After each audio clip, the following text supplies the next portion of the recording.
What's up, guys? Aang Basunis here to bring a new episode of Musician Mode. And today we have a wonderful guest, Dr. Michael Burns. Thanks for being here. We are doing this over Zoom to satisfy our quarantine needs. So feel free to give yourself a little introduction. Okay, well, yes, some social distancing in play here. As you said, I'm Michael Burns. I am the bassoon professor at the University of North Carolina at Greensboro, and perform in several groups and things. And yeah, I'm not sure what else you need to know. No, that's great. That's perfect. We don't you don't have to tell your whole life story. You know, you Right. that does the job. So we're gonna brag about you a little bit. So more about you. You are New Zealand. You're born in New Zealand, right? Yep. Yep. And so for your education, you received your bachelor's at the Victoria University of Wellington in New Zealand. You received your master's in New England Conservatory and then your DMA at Cincinnati College Conservatory of Music, or I kind of forget how it goes, right? That's how it That, goes. that's right. Okay, Yeah. perfect. And you are an active soloist, so you perform a lot of solo rep, and you have performed in orchestras before.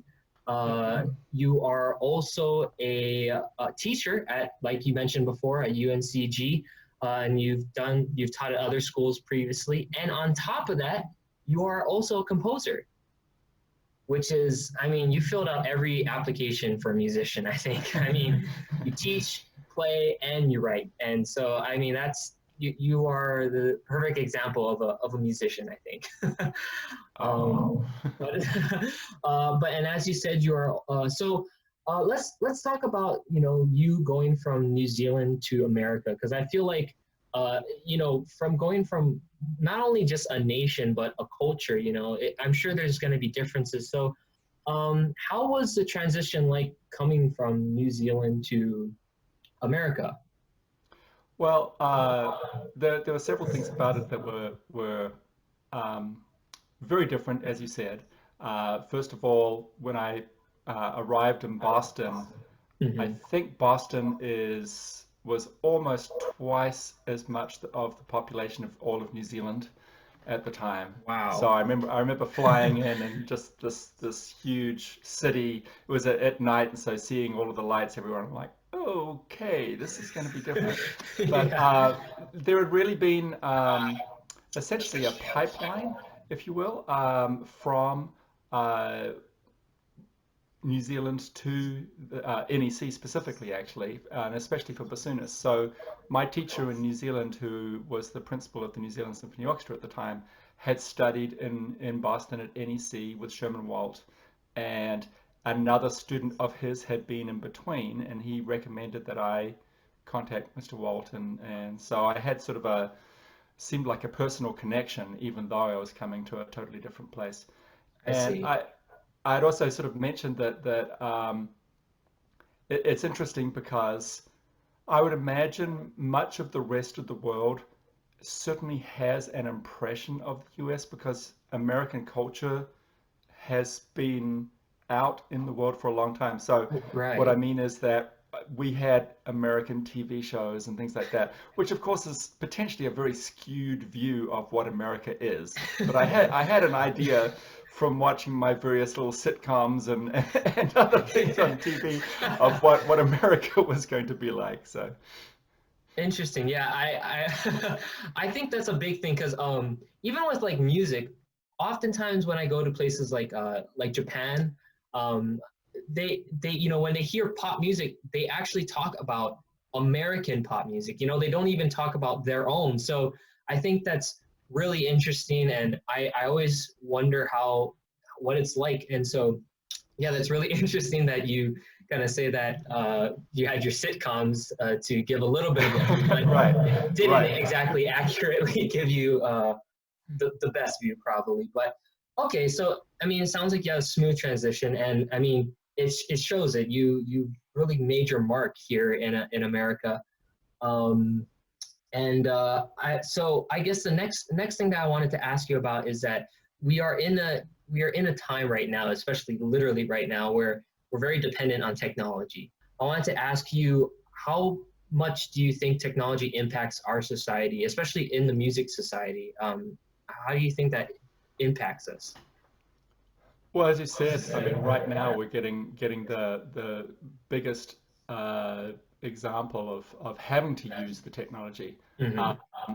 Actually, to tie back in with the transition from New Zealand thing, I was on a Facebook Messenger call last night with my mother and sister in New Zealand and Hmm. two brothers in different places in Australia at the same time, Wow. and we were just talking about how this technology that we now have allows us to do this, even though all of us were sheltering in place in our Hmm. own homes. It Hmm. was because of the dateline. It was Thursday night for us and Friday morning for them, quite early for a couple of the Australian ones. But this technology now is just incredible of being able to communicate over huge distances, and I think that that applies for music as well. Um, One of the easy ways that we can see that in a teaching studio, especially maybe, is I'll recommend that a student, find a new piece of repertoire, Hmm. and they can go onto YouTube and they can go onto SoundCloud and they can go onto the Naxos library and they can find hundreds of bassoon pieces being represented. And for Yeah. some pieces, they'll find dozens or more of people playing, especially on YouTube. You know, the Mozart concerto or the Weber concerto. I don't know how many there are, probably Oh my gosh. hundreds. You So you probably would get tired of it by the time you could even get close to the end. I do remember that one of my students who actually right now is playing principal in the Indianapolis Symphony was Mhm. working on the Weber Concerto when she was studying with me in high school, and came into a lesson and said, I've just watched 12 different people play this, and what speed is it supposed to go, and what articulations are we supposed to use? And it's true because there's such a wide range. But we wouldn't, if you imagine, put yourself back in the time of Weber or something, Oh that wouldn't have yeah. been possible. So I mean, it's wonderful. It can be a little bit of a double-edged sword because there's so much out there Mhm. that's available. I think other technology, of course, the recording industry, and the fact that on our phones now, I ask my students to record their lessons, and they'll bring a phone in, Mhm. and the level of fidelity that they get from a smartphone is would have been unthinkable 20 years ago, Right. right? But You somebody would have probably had to reel in a giant reel-to-reel right. or cassette recorder. You'd be bringing in the recording equipment. You'd be getting all the mics ready or getting whatever you need, and but now we just have it in our hands and in our pockets, per se. Right. And a supercomputer basically in our pocket, so Well, it it's is a amazing. supercomputer, but we see it as a thing that we post and watch funny videos on it. But we use technology to the best of our advantage. And Absolutely. yeah, and I really appreciate you bringing up your position as a teacher because I think that's another big point is what do our mentors and our teachers in life think about this? Because you're right, there are so many different things that you can hear with everyone having the ability to get into technology. And I think it also causes a little bit of controversy because there's going to be people that are like, oh, this recording is not good at all, like don't listen to that one or totally listen to that. And I think it's good to hear insight from a teacher. So thank you for definitely bringing that part up because that Well, definitely. one thing I find is that so a student will watch several YouTubes or listen to recordings, and I'll say, "Oh, Mhm. who did you listen to?" Like, I don't know, just somebody I found. And so one of the things I've been doing as a teacher is telling them to become selective about Mhm. things. You can learn, you could play a version that you has examples of things that you don't want to emulate. But I think, if you find somebody who is a working professional in a major symphony orchestra and they're doing a version of it versus a without meaning to be disparaging, a high school student who is much less experienced, there's going to be quite a difference in the level and the maturity of the type of interpretation that those people are going to be able to do. So sometimes I'll curate that and I'll say, like, actually during COVID-19, there was some, like, I had chamber groups and we can't play together. So I was giving them YouTube assignments, but I would choose like 5 YouTube performances and say, I want you to compare these, and I'd give them some notes on some of the types of things to observe and listen for. But yeah, if it's just sort of a random person, you may get, the principal from the Berlin Philharmonic, but you might also get somebody that's, Not as really experienced. not as experienced. Well, not So, Berlin Phil. So I mean, right, right. you're comparing the top two, but yeah, no, and I agree. I mean, that's definitely something that makes it a little harder nowadays because just making sure that they do hear the right stuff, and there is no real filter to be able to just say, oh, show me the good stuff and show me the bad stuff. Now let's talk about your work as a composer. So I've listened to a few of your works, and uh, as a composer, what do you look for when making music? Uh, I know Mostly, that's I'm I know not that's a really tough looking for question because something so much as the music is finding me, I I think. see. Um, there was there have been a few times, you'll hear artists of different kinds, whether it's a poet or a sculptor or somebody talking sort of as if they are channeling some other world. And Mm-hmm. I found myself, a couple of times whistling something in the shower, and it sort of got stuck in the for several days. I'm whistling something, and I'm like, what is that? And I eventually realized, oh, maybe I need to write that down. So it almost sometimes seems like it's just this thing that popped into my head. And there have been other things. I certainly when my undergraduate degree was a double major in composition and bassoon, and then in my graduate work I kept it as sort of a minor or a cognate field. Mm-hmm. So I continued having composition studies, and for that, just like uh, any other field, they'll give an assignment. They'll say, okay, you need to write a piece, and they'll give parameters. Maybe it's what the instrumentation is, or maybe it's what sort of scale you're using, or how many notes you can use, or you know other things of that sort. And you need to bring it in next week. So you have this deadline, and you have to then go, okay, so I can't wait for some lightning bolt thing to hit me. I have Right. to produce something. So there is that element of the writing, and I think Mm-hmm. also, even if I've got some melody that I think is just great, or it might be beyond a melody, it might be a chord sequence, or it might be something different. Yeah. There still needs to be elements of sort of crafting it, honing the craft, Mm-hmm. because oftentimes the raw thing that I just sort of put out at the beginning was was rough. And It's neat, but it's not it's just an idea, and there definitely needs to yeah, yeah, I could see that. Um, yeah, I mean, I always whenever I'm talking to my friends who are composition majors, I always think, what is it that you look? And some of them say, yeah, dude, I make it all in my head, or some people will say, yeah, I have to write it down because these ideas will just come and go. And so, I definitely wondered how your process was because that it's different for everyone, really. and I some of my research interest has been because I was a composer and a bassoonist.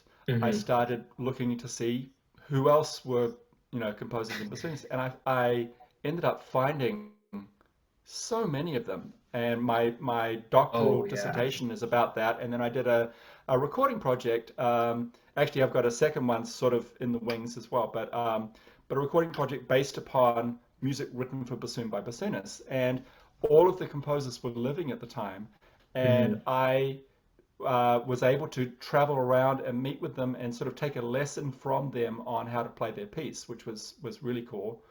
And one of the questions I asked them, as a bassoonist, is it like were you noodling on the bassoon and you came up with this cool thing and decided that's what you needed to put in a piece? Or were you, like you said, thinking in your head or putting it at the piano and writing it down and then you tried it on the bassoon? And most of them actually were in the second category. There were Interesting. some things, maybe especially some, extended techniques that they sort of discovered on the instrument and then they worked out how to integrate it into their pieces and things of that sort. So it's like a secret multiphonic that I'll use Yeah. for this thing or Oh something. wow. But a lot of it was written in the more traditional way. And I must say that there've been some times that things that I've written in that way, like I'm on the piano and I'm working out and I'm going, yeah, this will work on the bassoon. I have written myself some of the absolutely hardest things to play, maybe because I sort of deep down knew that I really could if I really worked on it. Yeah. It wasn't impossible, but I'm like cursing myself for writing these things. So Yeah, I actually listen. I know that's the Primavera album, right? That's like a really good one. So whoever's watching, if you guys do get a chance to check it out, I think there's a few recordings on YouTube that I think you can find. I actually really like that album, and there's a lot of good stuff in there. So, I mean, bassoonists are great composers because that's a super awesome album.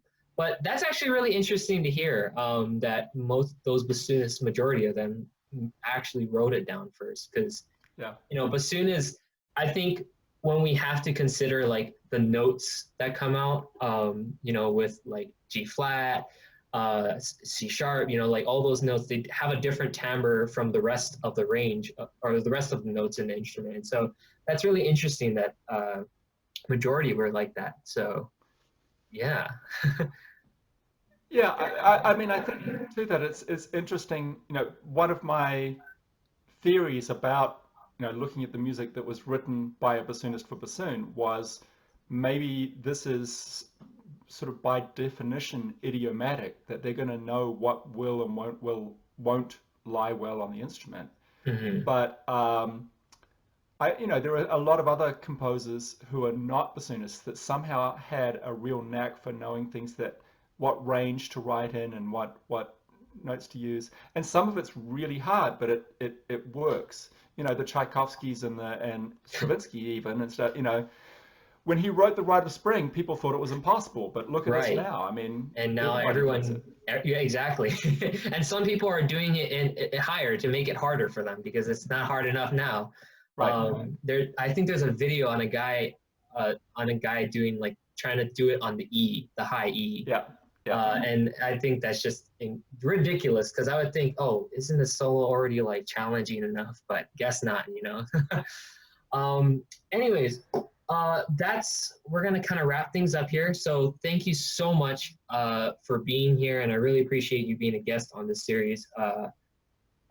So hope that you guys enjoyed it. Definitely leave a like on it, and don't forget to subscribe down below to my channel for more Musician Mode episodes. And once again, thank you, Dr. Michael Burns, for being here. And thank you so much, Austin. It was a pleasure. Oh, you're welcome. And with that said, guys, thanks for watching, and I'll see you later. Bye. Okay, that is wonderful. How do I stop recording this? Okay, here we go.